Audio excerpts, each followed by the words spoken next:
Welcome back to another edition of the Kapihan sa Davao Media Forum, hosted, of course, by the Philippine Information Agency Davao Region in partnership with SM City Davao. Would like to thank SM City Davao for hosting today's Kapihan sa Davao Media Forum and for the Krispy Kreme for the donuts and coffee. For today's forum, we'll have two parts. First, we have the guests from the provincial local government of Davao de Oro, and we also have from Department of Social Welfare and Development, Field Office 11. So for today's, for the part one, we have four guests. First, we two topics for the part one. We have the Davao de Oro Bulawan Festival and the Panahon ng Pagkilos, Philippine Community Resilience Project, or the PCRP of DSWD Field Office 11. First guest, we have the acting PG head, PGSO, and the Bulawan Festival 2026 action officer from Davao de Oro PLGU. We have Sir Kirby Ryan E. Suarez. We also have here the event director of the 19th Bulawan Festival, also from Davao de Oro PLGU. We have Ma'am Ellen Jane A. Ferenal. We also have the deputy regional program manager from the Kalahi Seeds program. From DSWD Field Office 11, we have Sir Giovanni R. Yugo. And still from DSWD Field Office 11, the Community Development Officer 4 of Kalahi Seeds Program, we have Sir Harold L. Balantra. Now to officially start our press conference, we'll like to ask for the opening statement coming from our guests. Would like to start from Sir Kirby, sir, for your opening statement. Good morning. First and foremost, I would like to thank first the PIA 11, your regional director, Sir Rene Carvalhas, and also Estra, for giving us the opportunity to be here. So we are from the province of Davao de Oro, and we are here to inform the public of the upcoming activities that we will have, our 19th Bulawan Festival, and our 28th founding anniversary that will happen on February 28th to March. So thank you for this opportunity. Next one. Yes, good morning, and service and taking care of and every day this is very new to promote our events. So yes, we are here to invite everyone to join us for our 19th Bulawan Festival, the 28th foundation anniversary. So later on, we will be sharing a 20 and 9-day celebration every day till the different activities and guest Thank you. Thank you, ma'am. Now we have Sir Giovanni Yugo. Good morning, everyone. Media partners, and of course, we'd like to give our patient a short segment for allowing us to this community. So, yes, we will be doing the patient analysis project is here today to give authority and learning upcoming project engagement and here today we together with this analysis panahon ng pagkilos. This is a new engagement with the World Bank, and we are very excited to share some of the information regarding this project and what will we do together benefit from our discipline.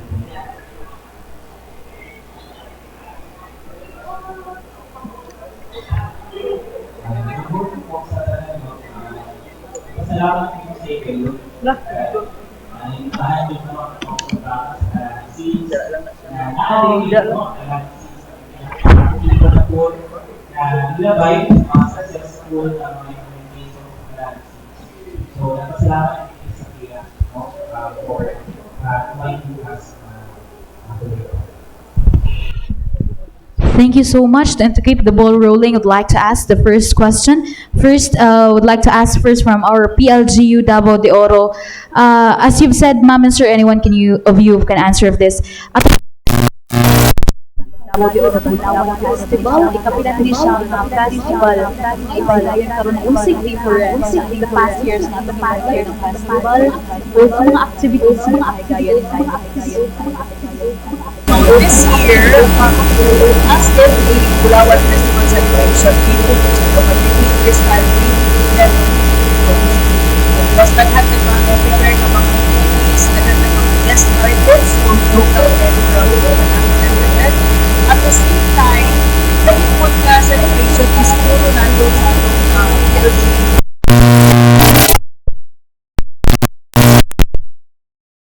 You will observe that ating mga activities dedicated sa youth sector, sa farmers, or sa agri, sa ato ang mga LGBT and youth sector, and ato ang mga IPs most importantly. So, and also, very worth highlighting, this is also the first time that we're doing a Pulawan celebration that participated by all 11 municipalities. So when we say participated by all municipalities, that means hindi lang siya dating different private sectors of different municipalities para madala ng pangalan. But it's really the LCs or the municipal mayors na nag-commit on the event center representatives na sila mismo ang nag-endorse for all the contests that were organized for the Pulawan Festival.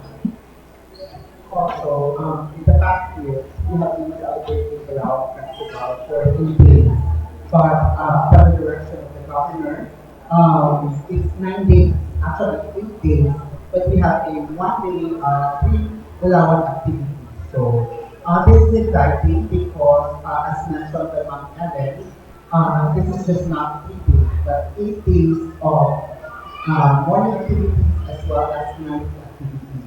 So this is the 19th Pulawan Festival, and we are also celebrating on March 8th the 28th founding anniversary. So in the past years, Pulawan was celebrated in October and then separate ang founding anniversary. But since last year, nag-merge na siya. So we have double celebration for our founding anniversary. So this year's theme is the Malambong Probinsya, Bulawan, Natawan, Lambok, Davao de Oro. So this is the mantra of our governor to promote our cultural heritage as well as our rich culture in the purpose or the aim to unite the constituents of Davao de Oro. Ano po yung mga preparations so far na pinaghandaan natin, especially since 11 municipalities yung ating ina-expect na magpa-participate? So again, because lahat ng mga first time ng mga activities, as well as yung mga naandan ng mga activities, we make sure first and foremost ang participation rate sa ating 11 municipalities. So for starters, what the governor did was to gather all the LCEs. Of course, there was a separate meeting for Mr. Correa, other updates in the province. But at the same time, we were given the chance to present our array of activities. And of course, that will also not the commitment of the mayor. So it will allow us to actually share with you sa ating mga prepare mga activities. On the first day, after that, we will be having the Davao de Oro Motor Ride 2026. So as mentioned by Ma'am Ellen, this is not, it will be participated by all the municipalities. So it will be arranged, it will not be arranged. However, we encourage our other riders to traverse, starting from Pagtukan and the traverse in all beautiful sites of Davao de Oro in all 11 municipalities. So later on we will discuss the details, but that's on the first day. So this will be participated mostly by the 11 municipalities. And then on that same day, we will be opening our Pulawan Food Fest. So if you were able to visit last December in Davao de Oro, we also had that in our Basuran sa Capitolio. So we invited concessionaires to provide for food beverages and Pulawan, Feb 28, so that March 8 ang our public anniversary. constituents will be able to enjoy our activities at the same time to have their family gatherings on the side. And that's for the first day. And the people have activity. But on March 8th, we will be having the fun run. So that's March 1. Instead of having the usual civic parade, we will be inviting our constituents to participate, to register, and then enjoy the fun run event. And after that, after the fun run, we will have the Tuwak Pulawan. We have identified 2 sports. Number 1, basketball. 2nd, volleyball. And the 3rd, is the football. So, on the night event, that will be the 39. So it's like a printed version. It's open to the public. So, on March 1, that's the full act on the Saturday. Yes, it's good to add that to what Kirby mentioned. For the motorbike, by the way, the first time po natin buhaton sa province. So this is open to all coaches and motorriders. In fact, nalito mga nag-register from outside of Davao de Oro, even from Balican. Some motor bloggers, and some celebrity riders have also signified that they will join. So what do we call this Davao de Oro Motor Riders? Because ang route nila is actually all 11 municipalities in Davao de Oro. As Sir Curtis mentioned, we have identified different secret and tourist spots in Davao de Oro. And one of their requirements is to take a selfie at a checkpoint to prove that they actually went through these different checkpoints in different municipalities. And every stop nila, they will wear passport to the staff, and the finish line or the end of their journey will be at the provincial capital. So as Sir Cordes mentioned, hindi siya race, it's a fun ride or a joy ride. So, ang ating purpose with this e-tourism, para makita nila kung saan mga offers sa Davao. Okay, and then we go today to our celebration, that's March 2. In the morning, we will have the opening program and the governor's report. This is where the governor will provide his updates on mga achievements, accomplishments for the past few months and mga plans for the upcoming months and years. And then we've also dedicated this for our farmers. We will be opening our Happy Day Fair at the Happy Day Farm. We will also have Farmers Day where we will invite farmers. We've also conducted a competition for Happy Technology. So lahat tayong mga residents na po, mga inventors, so to speak, from Davao de Oro will be presenting their innovation, their mga inventions that should be able to help our agriculture sector in Davao de Oro. At the same time, after the Bulawan Festival in Davao de Oro from the meetings and forward to school, we will also be opening our week-long jewelry expo at the center of the Bulawan Capital. So, invite ang mga kanan, and mga extra budget, very good investment with marketing investment for good. So, we will have jewelry expo at the second floor. Every evening, we will be having the educators night where people will be participated by all our educators, both private, public, of the colleges, sa entire Davao de Oro region. We will be having at the Davao de Oro Capital events. And on our fourth day, actually this day is dedicated to our youth and LGBT. So first we have the Salita Bulawan, the Bulawan Art Activity. It will be conducted in our activity ball that will showcase the history of the province as well as the history of the Bulawan Festival. And also we have dedicated a food processing training for our youth that will be conducted in our Bulawan Food Court. And of course, we will also have the mobile desert tourism. So we have invited some guests from Davao to witness this mobile legend. And on the evening, this is very exciting because we will have two major competitions for our youth team. That will be the Sayaw Dance or the Aura Dance competition and the group track competition that will be participated by LGBT, not only the youth, but we will be represented all aspects of that. And on the 58th, Yes, day 5, that's March 4, we will have the Tourism and Investment Forum at Music Plantation, UB Plantation, in Mabini, which is again part of Davao de Oro. So we will be inviting mga local representatives, even from municipalities and cities outside of Davao de Oro, to really highlight what we can offer for Davao de Oro, especially if we identify na ang different municipalities of Davao de Oro as the gateway going to Davao Oriental, even going to use of most of Davao Oriental. So another opportunities for tourism and investment. And then at the same time, ako pong kuha din ang atong services day or Bulawan Consultation Day. Kaya nga ito, dedicated is ato ang June community. So what will happen is we will have more or provincial hospitals and even atong mga health units at mga different LGUs, municipalities. They will be conducting mga free medical ng mga assistance. We will be also having services from the veterinary office. We will have health up sa mga gusto kuha ang mga health or license to own with possess firearms.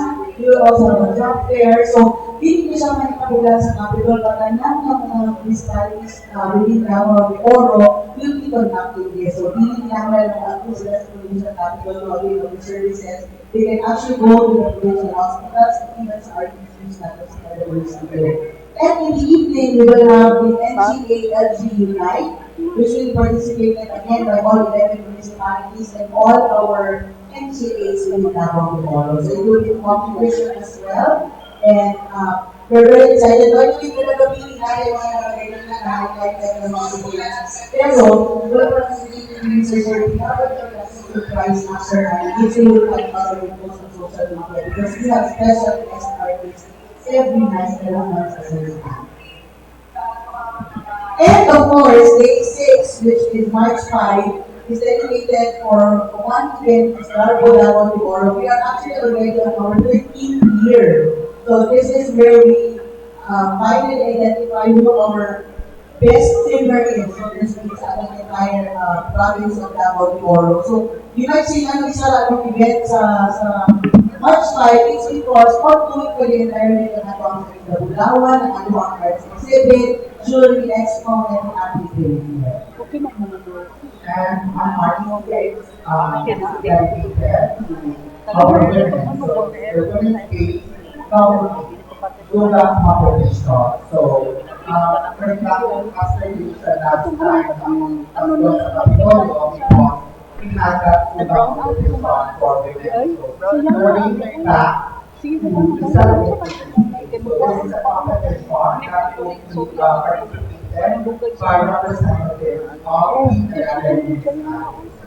And then on the second to last thing would be the adult Caribbean, which is dedicated also to our indigenous people. So we will also have competition for different activities for our IT. On the evening, Mount Elwood is starting to highlight our IT activities. Actually, may lang may guidelines, but isa sa pinaka-look forward is, of course, the Pilipini Davao de Oro 2026. So, we will have it on March 7. Again, we will have 11 victories from 11 different municipalities compete for the crown. This is also the first time we're actually giving 3 crowns. So, previously, it was only Pilipini Davao de Oro, but this time we're also giving a crown for our first runner-up who will be identified as Pilipini Davao de Oro na Bulan. And our second runner-up will also get a crown as Pilipini Davao de Oro Pinanilakan. Okay? Because these are actually the 2 top things that we take pride of being, resident of Davao de Oro. And alam natin judges and ito ang mga guests are actually national and international PPPs and filmmakers. So, kagaling mga fanatics sa mga pageants and activities na we look forward to. And on the 8th of March, which is our closing, our culmination,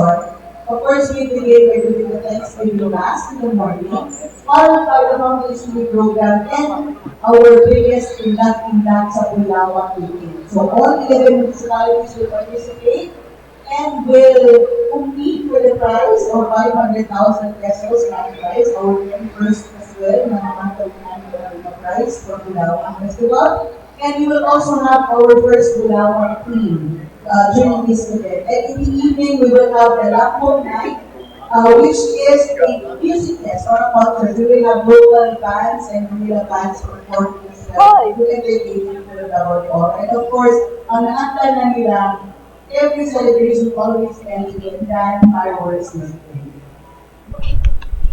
Thank you so much. Iba-iba gid itong activities no for that festival.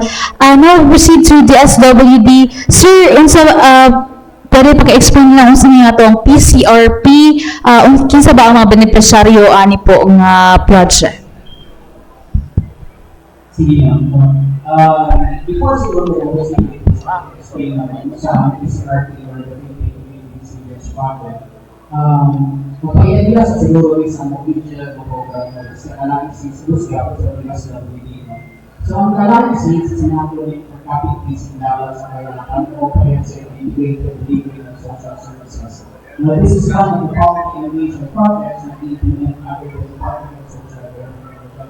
Foremost, wala siguro natin ang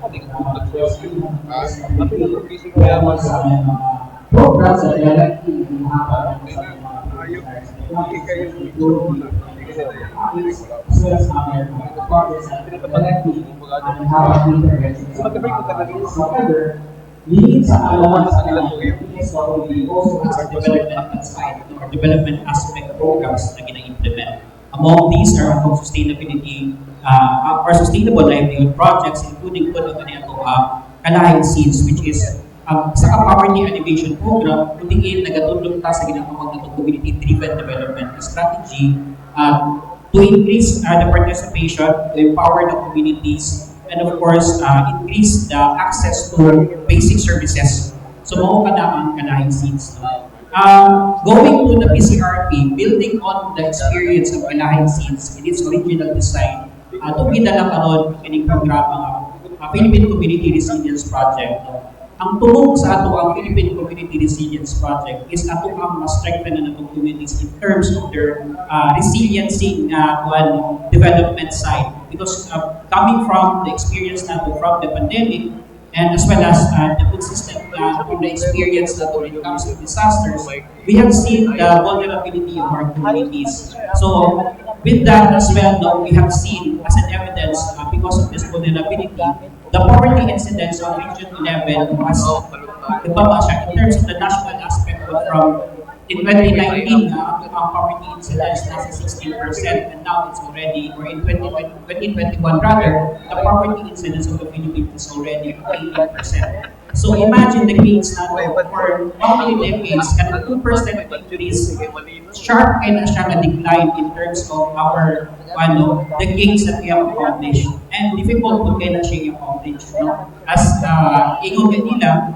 in order for us to recover from the effects of the COVID-19, it will take us 10 years to recover from the effects of the negative effects of the pandemic. Plus, this is compounded by the different disasters or the disasters that we encounter, plus the climate change that we encounter. Given these effects, it is high time that the government should act, and this is through the implementation of the Philippine Community Resilience Project, Panahon ng Pilipinos. It is time for us as a nation, as communities, to really face and plan ahead to ensure that our communities and the gains that we have accomplished in terms of poverty alleviation is mahimo siyang sustainable. So the Philippine Community Resilience Project is actually a 5-year implementation of the project, which is it will be implemented in the most impoverished ng mga LGUs, and this will be a capacity building or capacity building project to ensure that our communities are strengthened in terms of their planning for resilience, and of course we are aiming to increase the investment of LGUs towards investing in resilient investments. So in hindsight, mauna siya ang Philippine Community Resilience Project.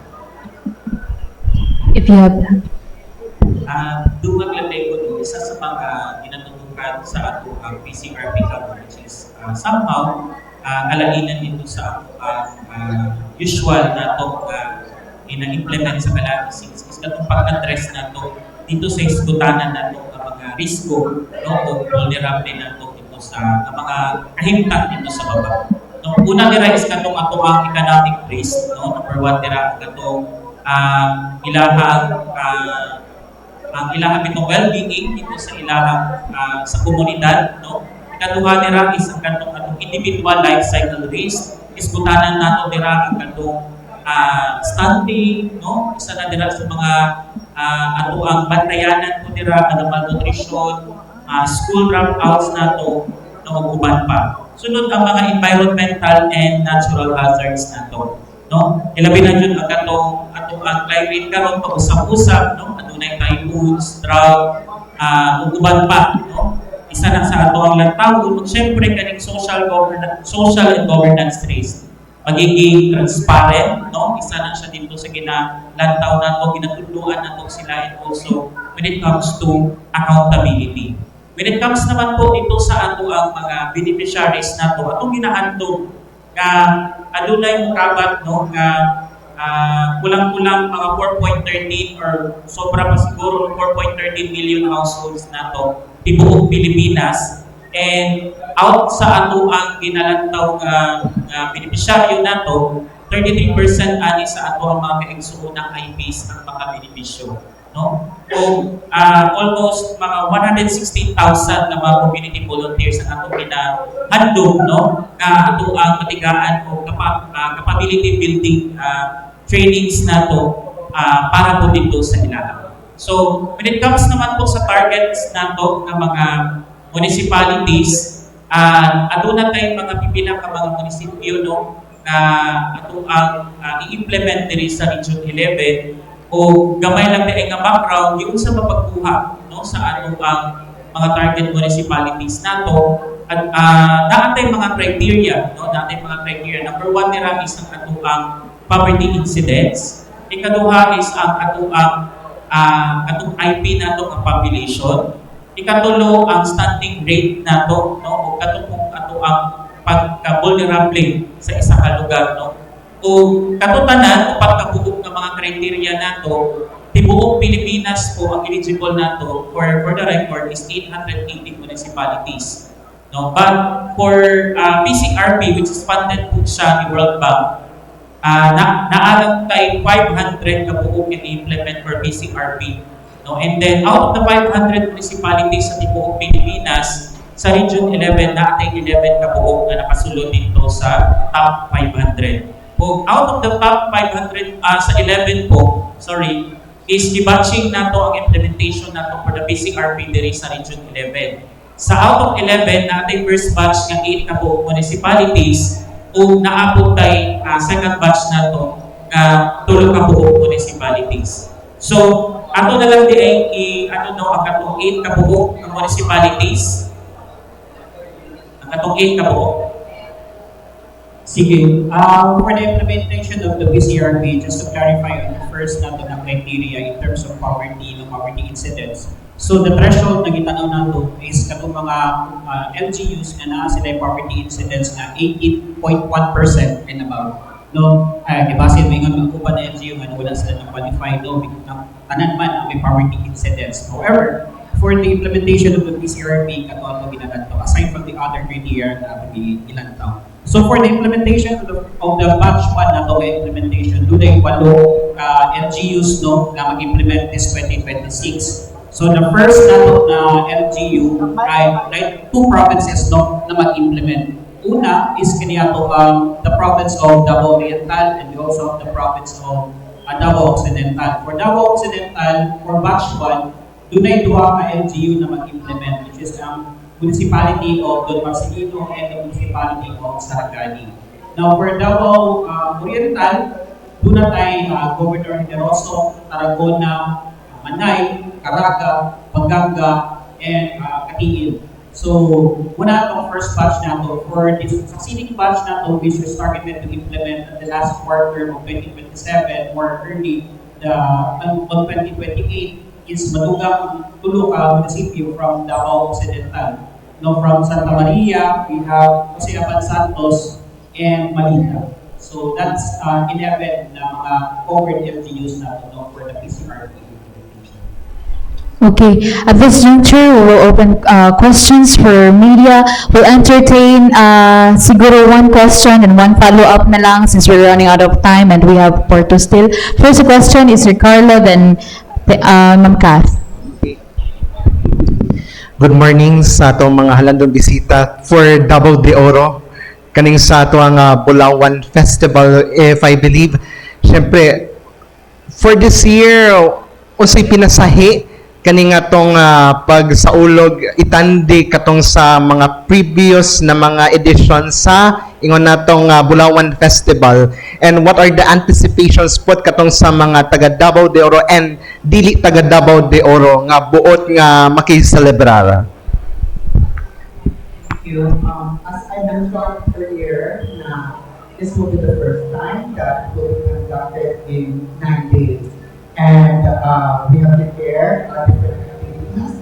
But one of the highlights, as mentioned by Mme. Ellen, that time I think nicely, but we are bringing back the Idak-Idak sa Kadalanan, which it happened before, but karon ibalik namin siya to encourage everyone, especially our 11 municipalities, to participate. So, as mentioned kanina mga night activities now like the LGU night, the Sayaw Davao de Oro, and the PBB Davao de Oro, our Kalimunan, and the Women's Day, our participants will be coming from the 11 municipalities. So this will be endorsed by the LCEs, the local chief executives. So technically, this is the first time that the 11 municipalities have manifested to participate in the various activities that we have. Good morning, Sailing po sa Bulawan Festival. We po kung pila ang budget allocated for this year since nag-increase na ito ang mga prices. Actually, from the previous year, medyo mas increase ka rin ng budget. It was already included in our annual budget. So, under the social-cultural program. So, Budget for the entire festival. I'm not really sure the exact. Siguro, around 10, 12 million, or I'm not mistaken. Something like that. LGU and government, provincial government, nabay also from the private sector. And we have yet to decide, but we have already tried to consider also sponsorship and donations. But so far, we have not accepted because we have to publish first the guidelines on how we are going to do that. As it's a mga, can you give us names of mga ilang artists? No. Tama is that one. Ako give it over sa organizer if she can disclose the artist. Actually, we already have the artist names. Unfortunately, we cannot yet be able to share at this point in time because we want to do that and take that opportunity through our official social media page. So, ang muna ipagawas from this week onwards sa atong mga guests per night, as I mentioned, kada gabi, kada adlaw, na-attend special na bisita from Manila, no? So, in fact, karoon na yung mga teasers na nagkawas ginagmay, na yung mga chismis na nagkawas ginagmay sa social media, but since we're still in the process of really signing contracts and, providing updates and publishing plans with our artists, gusto namin na gawas na mo sa paghahantay na yun sa talan. But you will see them all on our official social media page sa provincial government of Davao de Oro. Sa DFW, sir, for the clarification na with the program, ang project po will first through the LGU or LGU will submit a proposal or there will be, for example, cooperative that will submit. Paano po yung Thank you, Mama. The implementation of the Philippine Community Resilience project is through a MOA with the FGU. So, ang ako pamaagi mo doon sa pag-implement sa project is we are going to be involving but not just the LGU but the communities itself. So, anong mga barangay is solution to participate in this implementation. And in terms of the funding na ikaw sa atong mga LGU, so for the information of everyone, ay mga funds na i-provide sa mga LGUs na benefit of this project. So naka-bracket siya in terms of kung saan ilang classification sa LGU. From the first class to third class municipalities, they are entitled for 50 million pesos na grant. No? And for those municipalities na belong sa fourth class to sixth class na municipality, makadawat sila ng 70 million na grant for 3 years na implementation. No? So in terms of the funding na to, through to the implementation of the community data-driven development approach, dili din siya muagya kung pundo dito sa LGU o sa municipal level ng government. This will be directly deposited sa community accounts sa mga communities who will be able to be prioritized sa implementation, or their projects have been prioritized for implementation or through funding din sa program or project. So you mean to say, sir, when you talk about communities or cooperatives who apply for the grant, and what's the role of the local government unit since under the meron silang counterpart, diba, sa budget?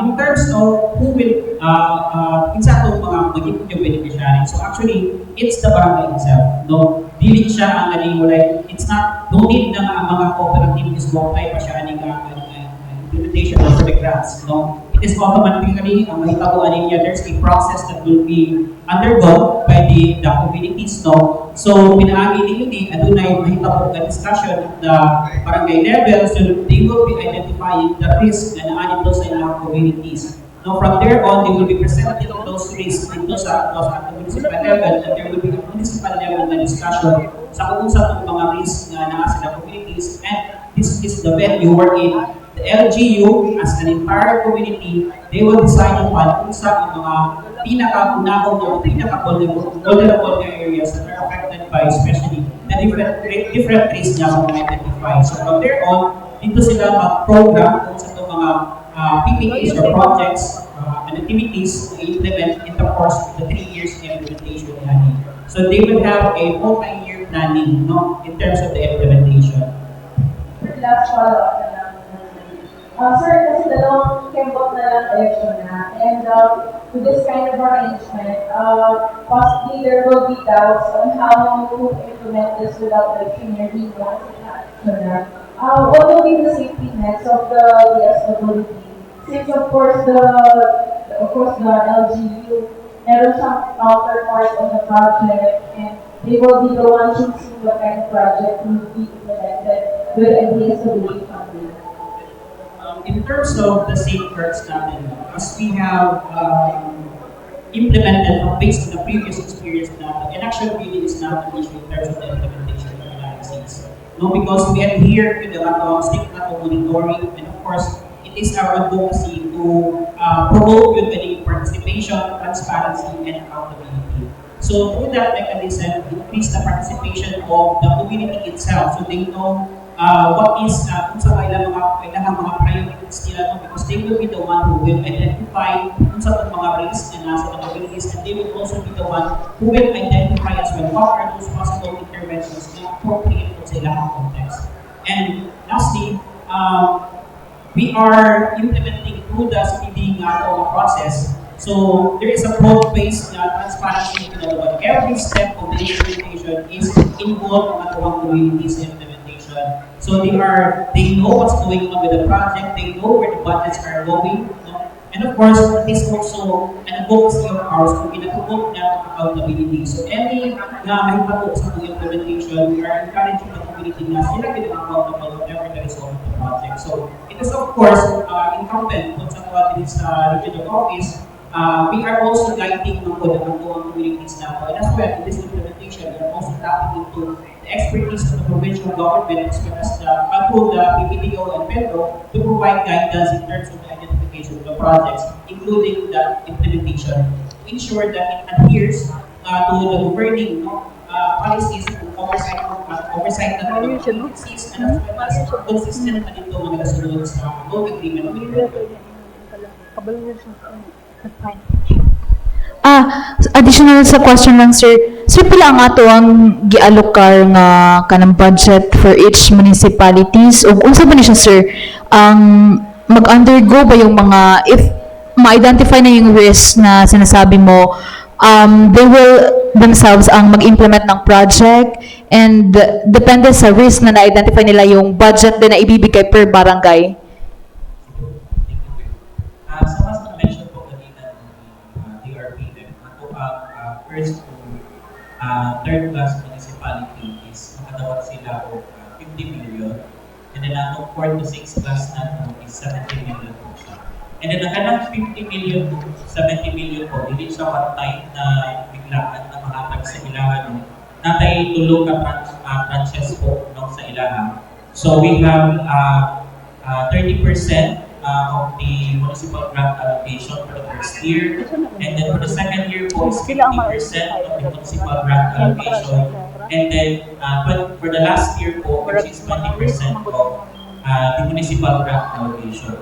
So basically po, sa kasi kukonekta lang ko dito sa tupang ganina no, sa pangutana, nga ang ato ang Calamities is nagasunod dito sa ato ang Community Driven Development Approach or the CDD approach, kung diin ang atong control over resources, control over decision. In short, ato ang komunidad ang naay control no dito sa pag-decide o paglantaw karon kung pag-analyze nila mismo sa risgo kung datong mga vulnerable nga mga panghitabo dito sa ilang lugar. Sila po mismo ang natanaw o analyze kung dito sa mga risgo na na-identify nila, kung sa itong mga posibilidad na mahimong intervention, no, nga pwede na ito himuan o proposal ato ang i-endorso dito sa Calamities for funding. So in short, kanan nga pamaagi po adunay participatory approach, no, dili lang ang ato ang LGU ang adunay kanang control ani kung dili ang ato ang komunidad mismo. Gani, ano na tayo pinatawag na barangay assembly, na kung dili siya ma-approve sa barangay assembly, dili po siya mo proceed dito sa next step, kumbaga sa ato ang proseso.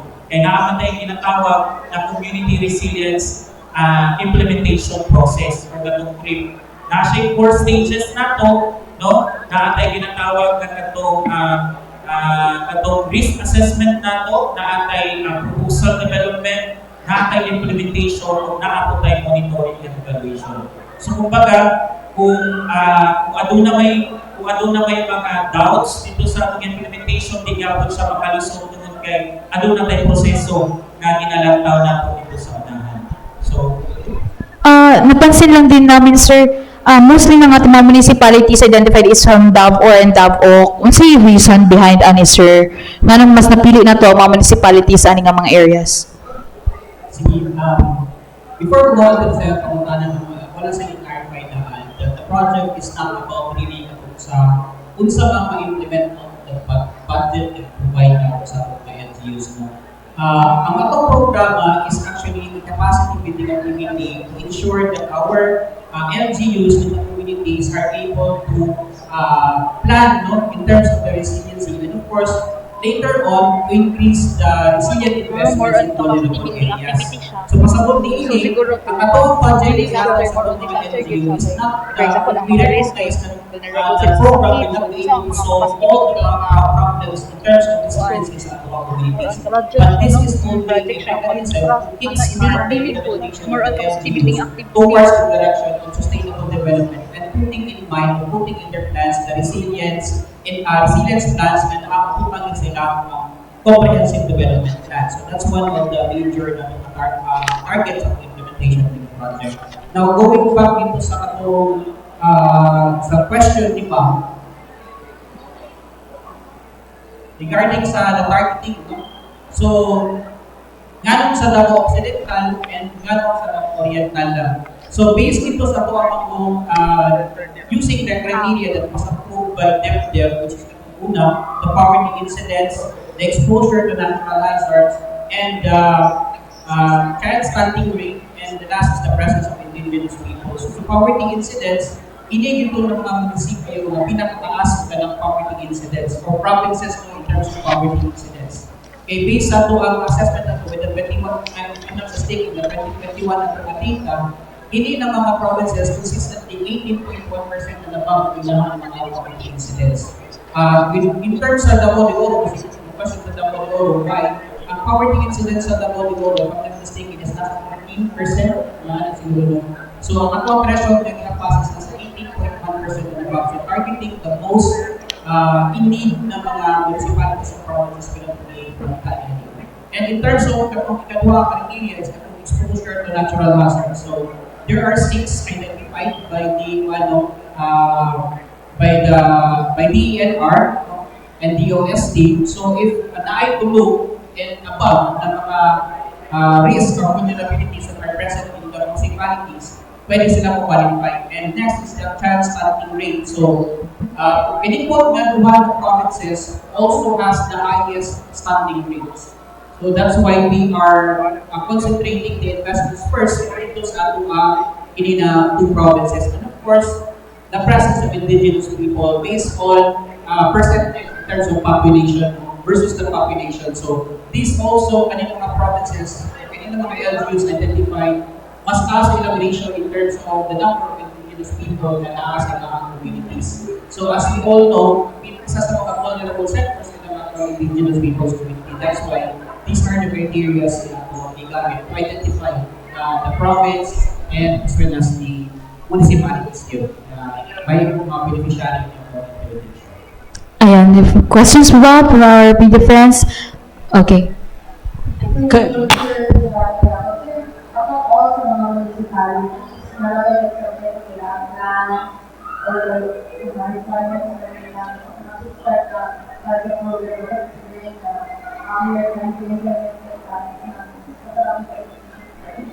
Yes, ma'am. Thank you, ma'am, for the question. So, in terms of engagement with the LGBT target LGUs now, so last year, the go signal from the World Bank has already been granted. Sometime in October, the loan agreement has already been in effect. No? So this year, we are working on to establish the memorandum of agreement with the different LGUs. So, nakuha na po nato ang authority from its respective na mga sagunian ng councils to allow their LCS to enter into a memorandum of agreement with PSWD. So, kailangan gina-work out yun sa kanang huli ginato na may comply ng OWA. So, some LGUs have already submitted to their OWA and we are working on the other LGUs. So, ongoing ang pag-facilitate sa mga kagawaran. So, in time for the rollout bill sa implementation by the last month, siguro sa second quarter, by June, or the first month within the second quarter, third quarter rather, of 2026. Last question from Ma'am Ruth. Kay DSWD. Sir Jovan, iklaro na nato ni Sir ha. So ang inyong fundings for particular municipality is not about infrastructure projects. Tama sir, no? Yes, ma'am. The project is actually putting in place policies and frameworks to support ang atuang pagkalikado na to increase the resiliency of communities by through the process na ginatawag na mentioning Sir Harold ginatawag community resilience implementation process, ganun ang proseso at ginatulog sa LGU and sa itong mga communities natin so that they can have informed decision sa mga risk na nasa ilang community and what should be ilang priorities nila. So those plans should be incorporated dito sa comprehensive development plans sa mga LGUs to ensure that kung mawala naman galing si projects, as the PCRP na project, continuous gap ng investment sa mga LGUs in terms of responding or addressing the resiliency needs of sa ilahang mga community. Sir, since the government, sir, is allocating budget for this particular places, sir, ang pangutana is, naabala tayo monitoring if this budget na-utilize ba siya sa tama nga purpose? Yes, ma'am. Ang atong implementation, ma'am, una siya yung upat na component ng atong implementation sa project. Ang pinakauna nga component na mention nyo relates about the grants na itong ihatag sa community as well as the planning na itong component na ihatag sa community. The second would be the implementation support. Now, this will support part sa monitoring nato because we are going to be capacitating and we are going to be organizing at the LGU level yung ginatawag ng municipal resilience team. So this is composed of the different nato ng mga department heads or the mga units within the LGU na sila ang ka-partner in terms of monitoring and ensuring that the implementation of the project nag-comply siya nito sa loan agreement as well as all the governing and oversight na ng mga agencies in terms of implementing projects, especially related sa social and environmental compliance laws. And as well as compliance to the utilization of the funds, this will be monitored as well by the OWA. No? And as well as katulong component is the establishment of a monitoring in the group at the regional level as well as the national level. So, natin regional program management na mo tamang mga technical assistance as well as to monitor the implementation of the projects in terms of the physical, including the financial, including the process para masiguro natin na masunod yun natin ang ating implementation based on the law that we Okay, thank you so much. And to end our part one, I would like to ask the parting statement of our guests first. We would like to ask for the parting statement from our PLGU Davao de Oro. On behalf of our provincial governor, Engineer Lucy Mamalo, and the rest of our local officials, we are inviting everyone to come and visit the province of Davao de Oro, particularly February 8 to March 8, 2028, to celebrate with us our 19th Palawan Festival. Thank you. Yes, again, it will be a fun 9-day celebration again from February 28, 2026 to March 8, 2026. Kada adlaw, daghan bigyan ng nakalimawan o mga opportunities for learning and for income, for tourism and investment. Hindi lang sa mga taga Davao de Oro, kundi para sa tanan na gusto bisita sa Davao de Oro. So, unta mga bisita mo tanan. In behalf of our regional director, Rogelio Gananas, we would like to express our gratitude again to PIA as well as, of course, to SF for hosting us for this short orientation regarding the implementation of the Philippine Community Resilience Project. And we are hoping that those MLGs you mentioned we are expecting for your new participation. And of course, we are encouraging the public, of course, to support the different projects or different programs with the SWD. Because after all, it is the aim of the department as well as the national government that no one will be left behind. So this project will ensure that, and we are asking for your full support in this implementation.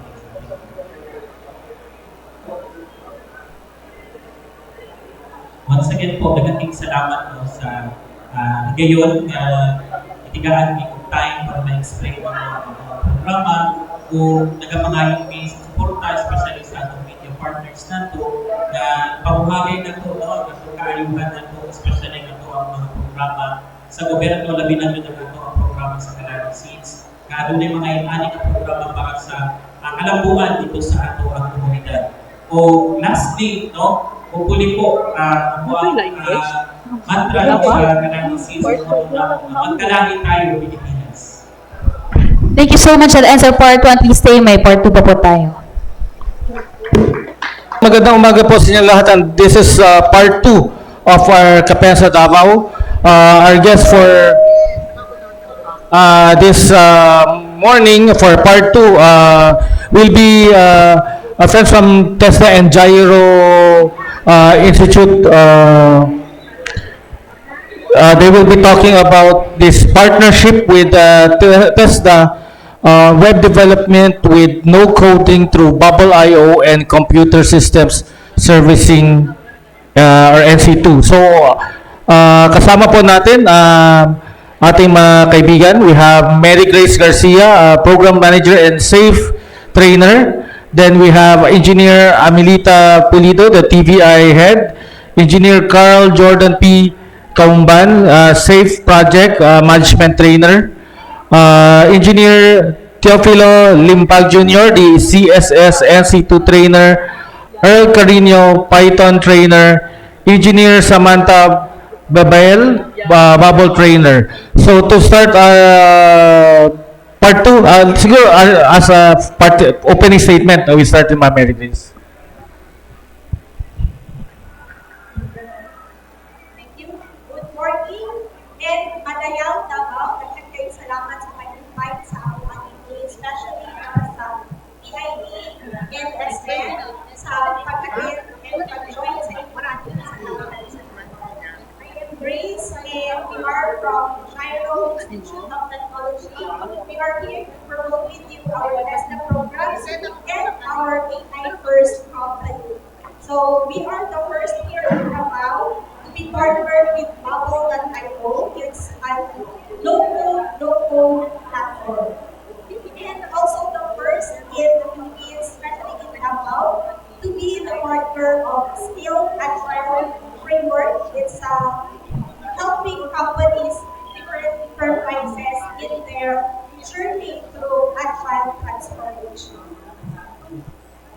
Good morning, everyone. Thank you so much, PIA Region 11, for being here. I'm Engineer Abdullah and I am the head of our viral technology. So yeah, we are funded with year 2023, and then of course we are partnered with the first AI company in the Philippines, which is the Gyrosol agency, and we are also a partners with Tesla. So we are offering CSS or the Computer System Servicing in C2, and we also have the web development with Apple and IO, which is a micro-credential under Tesla. So yeah, we will be giving you information, more information later about the courses that we are offering. Yes, good morning. I'm part of the project management office. Yes, thank you for having us here, and I'm glad to share with you our services, especially what Monface shared about skill ladder framework, which is the leading enterprise framework being used by not only here but internationally for product management. So yeah, we're happy to share today.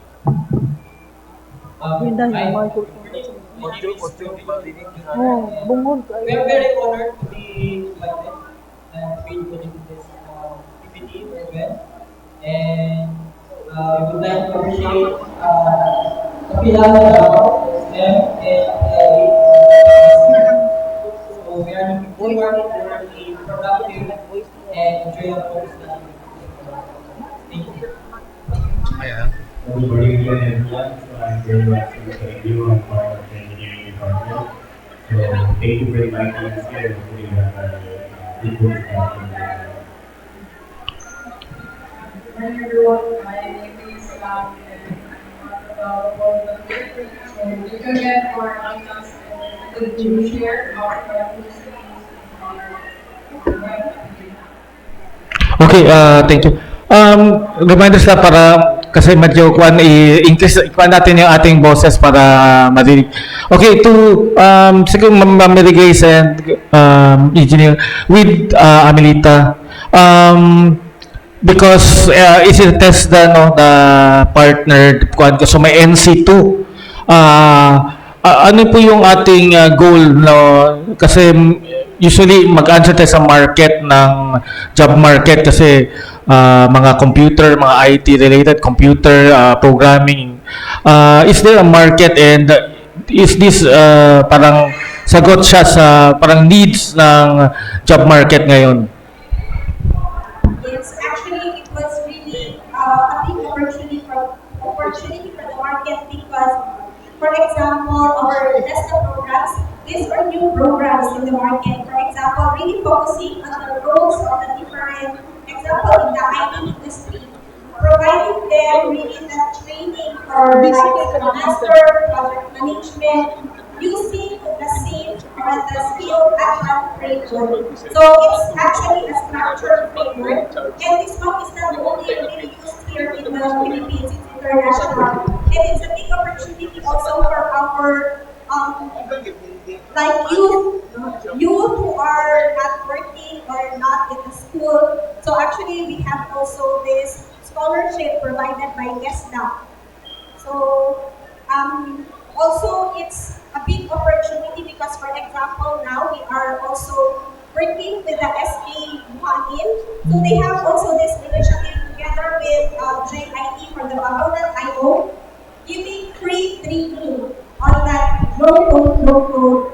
So no code, so hindi na sila mag-computer science, mag-aral na 4 years kasi coding, no code na siya, pero diretso na siya, sabak na siya sa kuan. Yes, sir. And to add on that, when we say Babaw.io, so this is a new platform using software development. So usually when we develop mga systems, so mostly it takes 6 months to 1 year. But using Babaw.io, you can actually create a website in just minutes only with using, of course, AI. So that's how Babaw no-code platform is very important for us right now when it comes to digitizing our systems. So sa apat nating kasama, because you're trying to attract the youth, no, to kuan. So paano natin what's your message na gustong mag apply for that trainings? Siguro we start with Engineer Carl, then sa kuan. Sure. So, first of all, it's very important to actually what apart from the software development training we're also offering. Come soon, we will be offering the AI training part of which we want to AI. It's blending and everyone's using it. It's like, you know, before there's electricity, it's called electricity. Everyone's using it, right? So, AI is software, so expected everyone will be using this also. And it's also understand that AI is an assistant. It's not a replacement. So we are going to learn fast and use this tool to optimize and exemplify what they're doing and their life. So also, of course, let's also be responsible AI. So it's difficult to remember garbage in or garbage out. Whatever we put in, we need to understand also the result. So before we go to Engineer Limpag, so sabi na, di ba may pangamba na AI will replace yung, lalo na Pilipinas, dependent sa, with ating outsourcing, BPO, how many millions, it will not because meron tayong tools na, it is a tool. Yeah, let's have an AI mindset that it's an assistant, it's not a replacement. Remember, AI is good in determining patterns, but let's take note human as we are. We have emotion, we are the one who verify things. You know, we have the deep understanding. And so there's always a human in the loop. So do not replace, it's a tool that will exemplify what we do. So it's about doing for the better or for the bad. So same right. So that's sa atin yan. How we will use it. Okay, sa ating kuan, how do we promote sa ating to attract sa youth sa ating programs? In addition to our training and services for so I under the CSS focusing. I know it's very common nowadays. There is a recruiter. There should be someone who will be assigned to perform the installation, the repairing, maintaining, and installing the program.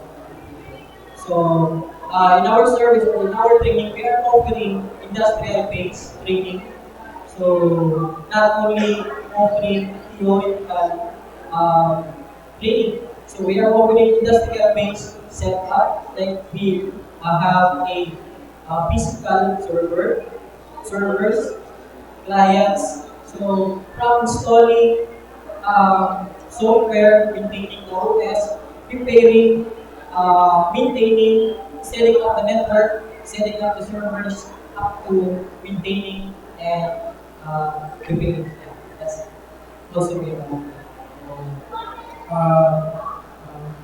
Yeah, so like we are opening it not only for students, we are opening also to professionals. Mga basketigulang na mga Actually, we had a class last year, professionals from the Department of Health. So I have students from Department of Health.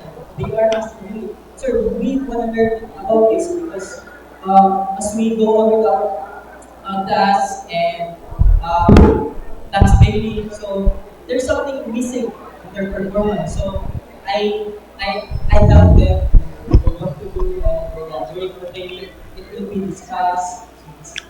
That's very big. Lalo sa mga government offices, no, kay marami na nagagumagamit na computerized digital systems. Sir Earl? So, coming from the engineering department, most likely, mga bata ng they want to go with IT, kapakahirap na, mathematics and everything.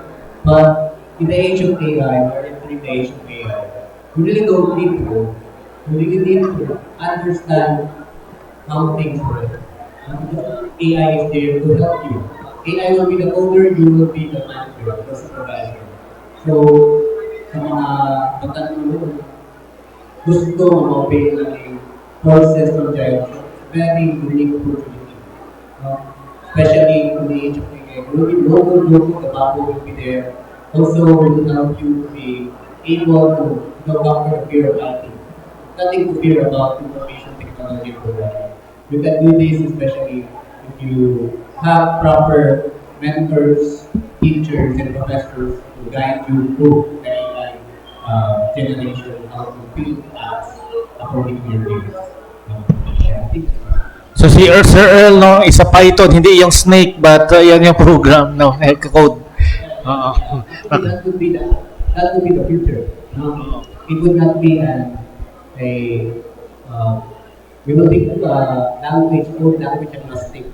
Python will be just the base, then AI itself will be. Because in demand yung mga Python na coding na sa very in demand, kaya babasa ko sa mga Facebook, naghahanap, kailangan nilang Python na So, That's the basic for the AI yeah.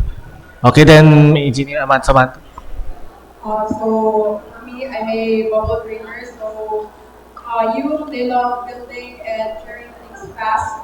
So, in Bubble, it lets them turn their ideas into real-world application without heavy coding. So, now with AI, they can build smarter projects even faster, and it's creative, it's practical, and it's empowering for students and young founders who want to solve real problems and launch ideas quickly.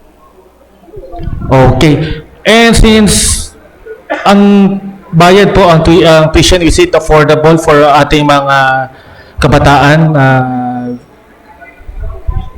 Yes, sir. So, when it comes to the enrollment, so, hindi siya masyado better. So, let's say, for example, for our Bubble MCC, so they will actually get the test certificate.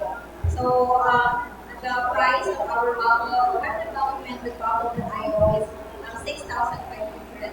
And then, if we are waiting for our knowledge to receive, because we are applying as a partnership or scholarship for the youth and other employees who wanted to upskill. And then for our computer system certificate, so we are at the amount is 8,500. And if like the Jumahan MCC, they can actually enroll in our Bubble 1.1 to 4, and then that will cost them 1,500. And then we also have programs where students can enroll around 990. Also in addition, we have this promo of 500 pesos registration because we really wanted to accommodate especially those youth who are not working, but they already started making dancing. So we wanted to help them on that. So in 1990, if they have already the money, then they can pay. And it's 200, for example for this SS, it's 280 hours. So let's see. Nako? Ay.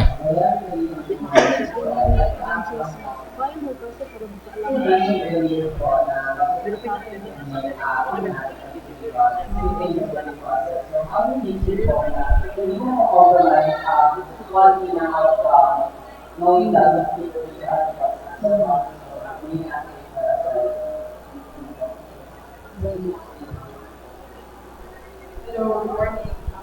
So Bubble, meron na siya yung picture na i-describe mo lang yung app na gusto mo i-build, tapos i-build siya. Pero basic lang, so yung enhancements, of course, kailangan pa ng human intervention, especially yung testing, so to make sure na hindi ba compromise yung work. Nako?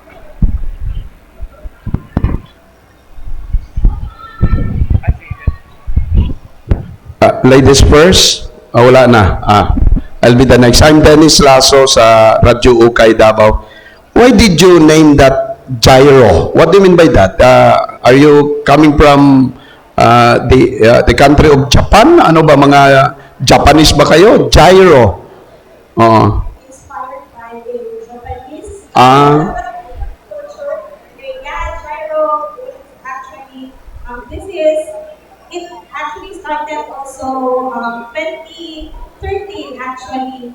And then this one means that it's like always on the accepting and embracing like changes, no? Because Okay. always moving forward. Aha, so yung grupo nyo, yung company nyo, hindi ba kakompetensya sa iba na sama sa inyong gina-offer? Is this For not? now, actually, here in Davao, wala pa sir pinakita ko na kaya naku, pareho na ko kakompetensya. For example, the C or the skilled agile framework, we are the first, especially here in Davao, na maging partner internationally, providing this framework no, na kailangan po training me of mga different roles and responsibilities. Also, what makes us different from the other schools is, for example, we are also a partner of Google, Microsoft, aside from the bubble. So we are trying to integrate all this. Kaya sayang po ang kanang benefits na maximize na mo because we really wanted na magiging updated ang mga students. So I think also with the other schools, we don't want also na magiging, for example, the 4-year courses on ITs. No? Of course, it's really important also na makabalugin sila sa programming, sa kinatikutan. Because using AI doesn't mean na easy ang tanan, no? Because feeding AI or providing information sa AI doesn't mean correct tanan. Diba? That's our experience. We also have really to know what's the basic. So it's really important that we know kung saan kinahanglan sa computer, for example, computer programming. So for now, we don't have a competitor sa kaning same sa bubble. Lastly, ma'am, katong mga tiguang na ba, 50 above, do they have the chance to know that kind of, Yes. I'm not saying that I am about to be 60, pero mamao na good, 57 na. Oo. So, do they have the chance? Yes, sir. Actually, the testing will be, test na mo ang bubble from high schools, katong mga grade 7, and naapon may mga seniors, naanami mga 50s na ni-join mga anak ko, kaya parang ma-experience nila, and it's so nice, we encourage you all to try. We have this, just follow our page, kaya makita niyo kung naanak mga katong free training, kaya para maka-avail mo, para katutuan mo sa ang paggamit sa bubble. And it's not really difficult to use bubble. Kay nakuyawan ko, kay naapa may murag batanon si Engineer Samantha. Oo, ay salamat, ma-appeal na gid sila ang 60. Thank you very much. Okay, well, I just want to add also yung basic. This one actually what report the owner actually. The vision of what we're doing is to actually bridge between the industry and academia. And the vision of owner of company. That's why the PID is here. We're trying to reach out. Kasi alam natin pa sinabi I think it's really hard to reach yung mga courses. But that's what I remember that time when I was told that I was learning. That's one of the vision of the owner of this company. To bridge the gap between the industry standards that we are using actual work and experience ng mga estudyante. So, yeah. Additional also that actually makapati kaayo kay daghan mga partner na sa school state sa Davao City.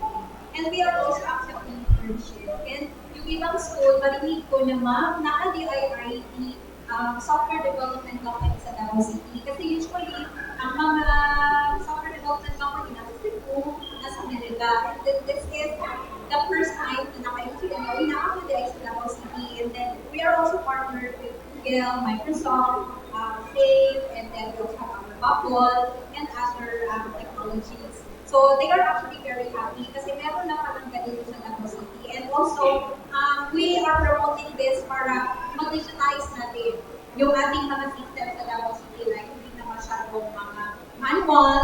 So at least mas mabilis siya, mas mabilis siya magagawa. Is there a partnership now with like the the government kasi digitize na and kailangan natin ng manpower to run the systems, no?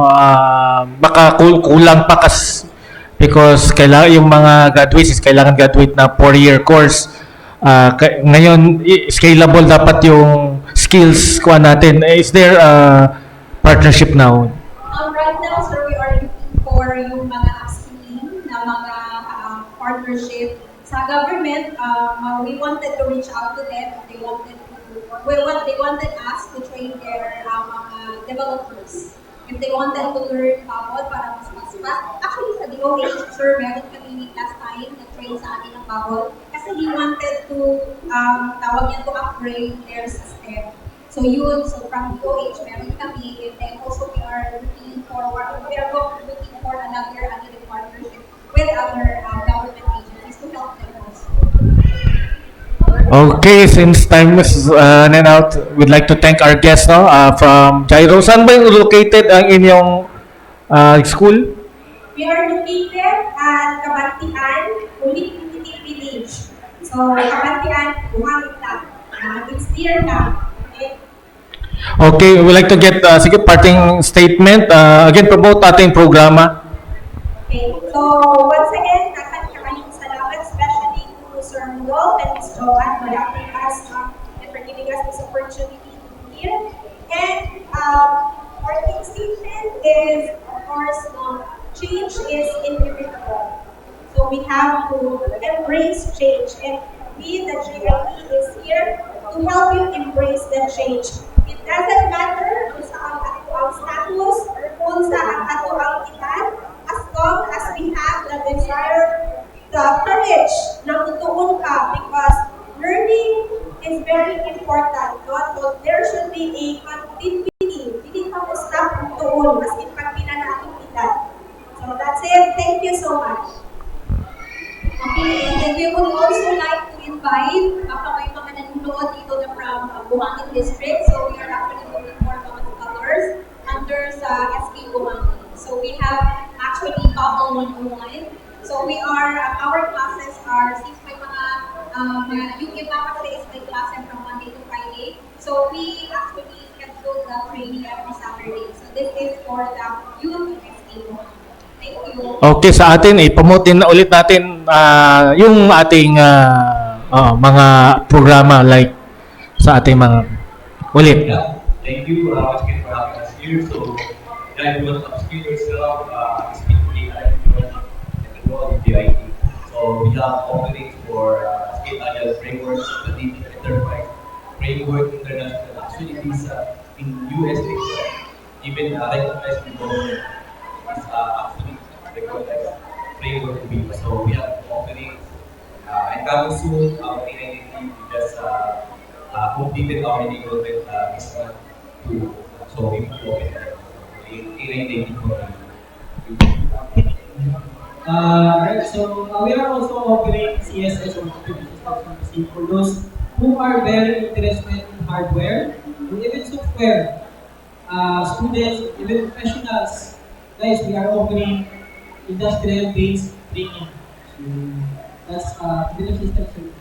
So ilang duration ang trainings ni Engineer Carl sa inyo? Ilang days or weeks ang trainings? For CSS is 280 hours. 208? 280. 280. Kaya ikaw, Sir Engineer? It depends on the person. So, okay. There's a Scrum Master For the Scrum Master and the project management, it's 48 hours. So 48. yeah, so you can really finish that one in 3 days, but it's an intense training. And Sir Earl? At ilang matagal ata itong Python kasi coding language, no? Yeah, we're covering is the basics, foundation for developing, trying to develop an AI model or different basics before we go there. So, it's a very good time to invest on your knowledge developing AI. With 46 votes in favor, acquire this course from foundation basis having the AI generation, hopefully you serve with us and having big wins of opportunities. Yan, Engineer Samantha for Bubble Eye. For Bubble naman po, 8 hours, so same lang, walang tour, of course. So, when those represent in web development or in the web application, so you can join I don't forget about it. So, yun, thank you so much. If they want, they're interested sa kanilang Facebook page or website.